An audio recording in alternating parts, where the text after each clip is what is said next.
Conjugare, Centro Português de Apoio à Pesquisa Científica e à Cultura. Acreditamos que as ciências e as artes mudam o mundo. O conhecimento transforma, e isso nos motiva.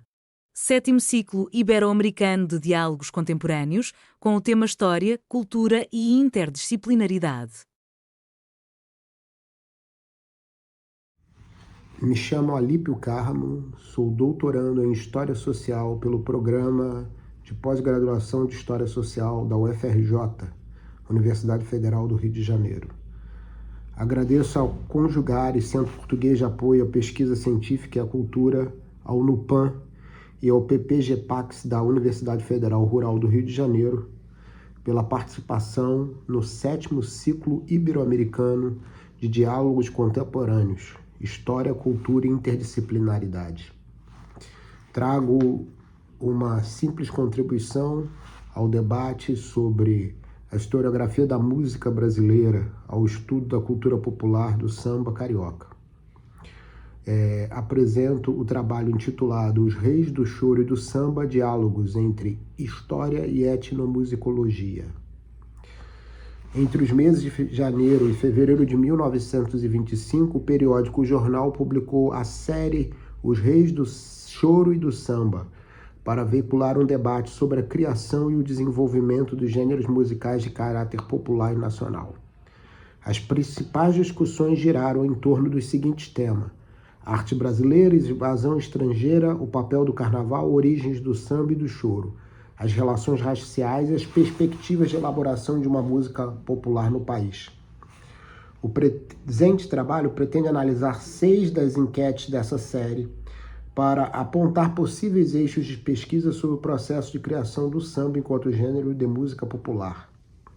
Para tanto, faz-se necessário o uso de ferramentas metodológicas e o aparato conceitual de um outro campo de estudo, a etnomusicologia, a fim de viabilizar a compreensão da historicidade dos processos de criação musical.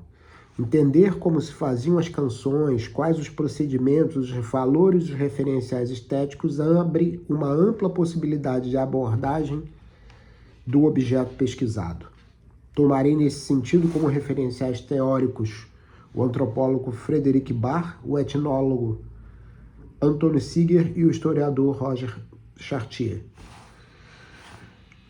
Do antropólogo Frederic Barr, trabalho com o conceito de cultura como algo em constante fluxo expressado nas interações dos agentes sociais. Para Frederic Barr, cultura e etnicidade não se sobrepunham.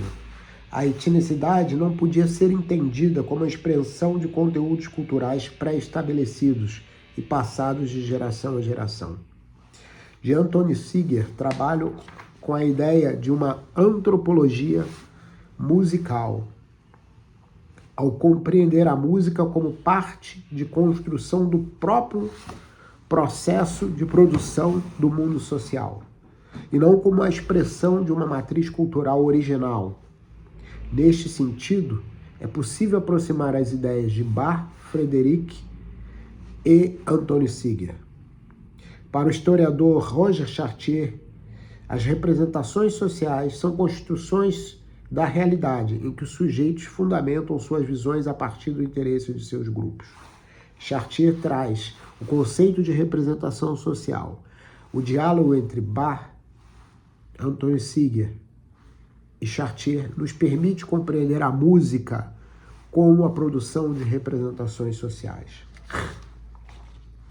Ao analisar essas 6 entrevistas da série de entrevistas Os Reis do Choro e do Samba, a partir desses conceitos teóricos, posso dar conta da complexidade dos debates travados. O primeiro músico a ser analisado, a ter a sua entrevista analisada, chama-se Maestro J. Rezende. J. Rezende era regente da banda do 6º Batalhão da Força Policial, nos anos 10 e anos 20. Sua entrevista foi dada no dia 17 de fevereiro de 1925, para o periódico O Jornal. Segundo o jornal, Rezende preferia ser chamado de mestre da banda e não reivindicava o título de maestro, apesar de ser um exímio executor e compositor. Em sua primeira declaração, o entrevistado discorreu sobre o que era o samba e qual sua origem. Dizia ele: doa quem doer, contrarie qualquer opinião, o samba existe apenas abstratamente. É uma criação fantástica e real. O que há é o jongo, grosseiro dos pretos africanos transformado em música. Para o mestre da banda policial, o samba não existia enquanto estilo próprio e singular, mas como a expressão de uma suposta cultura primitiva. O samba, como Vênus, em meados da década de 20, ainda não possuía um padrão estético musical definido e estava situado em um terreno ocupado por disputas, imbricadas por várias questões, como o desenvolvimento de uma música nacional e a produção de canções para o consumo em espaços como o carnaval, as associações recreativas e o teatro de revista. Nota-se que, para Rezende, o samba figurava como uma tentativa de produção de estilo musical baseado em padrões rítmicos e melódicos elaborado por um conjunto de práticas culturais dos negros do pós-abolição. Portanto, a afirmação de Rezende aparentava uma contradição. Se o samba não existia, era o jongo, afinal, o que significava a expressão samba? Antes das suas primeiras edições como gênero musical em partituras comercializadas e seus primeiros registros fonográficos nos anos 10. A segunda entrevista é de Romeu Silva, chefe da orquestra e diretor da Jazz Band Sul-Americana, se deu no dia 11 de janeiro. Romeu Silva, em sua entrevista, traz a ideia de um conceito musical que está sendo desenvolvido naquele momento para a criação de gêneros de música popular. Qual é o conceito? É a metodologia da estilização. Este conceito elucida as declarações do maestro J. Rezende.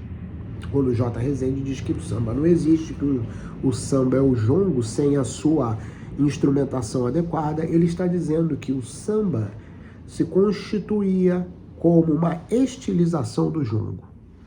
Portanto, o samba trazia elementos de um gênero musical que não estava presente. E é nessa perspectiva que compreendemos a música como representação social. O terceiro músico entrevistado foi A.N. Caldas. A.N. Caldas trabalha numa outra perspectiva. Primeiro, ele afirma a característica da musicalidade africana no gênero musical do samba. Ao contrário de J. Rezende, que via o samba como a música grosseira, A.N. Caldas entendia que a africanidade é o que dava sentido à musicalidade do samba e o que não o impedia de ter um estatuto como arte brasileira. Ao contrapor a declaração de Caldas às entrevistas anteriores, se torna possível compreender sobre quais bases o racismo se manifestou no debate sobre o samba e música popular. Romeu e J. Rezende expressaram de forma objetiva que para o estilo em questão se configurar como arte brasileira, era necessário que certos requisitos se fizessem necessários. Tal perspectiva operava a partir de uma ideia de mestiçagem definida pelos folcloristas no final do século XIX, na qual se estabelecia, do ponto de vista estético, uma hierarquia que determinava quais padrões deveriam se sobrepor aos outros. Esses intelectuais consideravam que uma das raças estava em grau distinto de desenvolvimento e evolução. Para eles, nessa escala, os modelos musicais brancos europeus encontravam em maior estágio de desenvolvimento. O quarto entrevistado, analisado, é Chico da Baiana, um músico negro chamado Francisco Antônio da Rocha. Chico da Baiana traz a seguinte preocupação para o debate: a música precisa satisfazer as necessidades da dança. O que se vê atualmente é o samba batucado, sapateado, como cateretê, o que é uma coisa muito, muito diferente. O samba tem estilo e bem dançado, e é muito bonito. Ou seja, Chico da Baiana está contestando que o processo de estilização não dá conta do gesto do corpo das comunidades negras cariocas. O último entrevistado, o Moleque Diabo, é quem vem amarrar esse debate. O Moleque Diabo questiona a metodologia da estilização e diz ser necessário que seja produzida uma música negra carioca moderna, concebida através da expressão samba, era necessário trazer para o centro a questão da ritmicidade. A ritmicidade, nesse caso, ela não está compreendida como uma essência, ela está compreendida como um conceito musical, né? Que vem de um legado africano.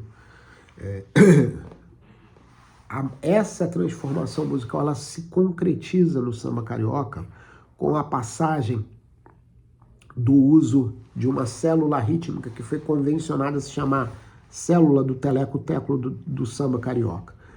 A ciência social brasileira e a historiografia concebeu essa passagem a partir da dualidade, como uma passagem de um conceito rural para um conceito urbano, representando a ideia de uma origem baiana para uma origem carioca. E se produziu uma vasta produção bibliográfica sobre isso. Hoje se concebe uma expressão chamada samba de sambar, no Rio de Janeiro, para explicar essa passagem. O que nós tentamos trabalhar aqui é numa outra perspectiva, numa perspectiva que concebe a utilização de um fundamento musical para a produção de uma nova representatividade social. O que Moleque Diabo contrapunha em seu debate era o processo de estilização que estava baseado num pensamento evolucionista e racista. Se estilizavam formas musicais para se produzir uma representação social da música de caráter brasileiro e mestiço. Moleque Diabo faz uma nova proposta. Moleque Diabo coloca como centro da discussão a necessidade de utilização de um conceito musical de origem africana para a possibilidade da afirmação do samba moderno.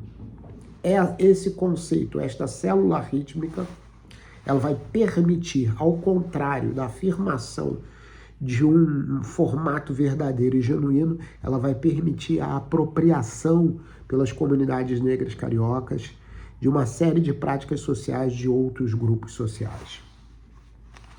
Eu quero concluir essa breve apresentação trazendo um trecho no prefácio de Gilberto Freire, autor de Casagrande Senzala, para o livro Negro no Futebol Brasileiro, de Mário Filho. Diz Gilberto Freire, o futebol, assim como o samba, não se degradou moral ou socialmente em proezas como a do cangaço nos rabos de arraia da capoeiragem.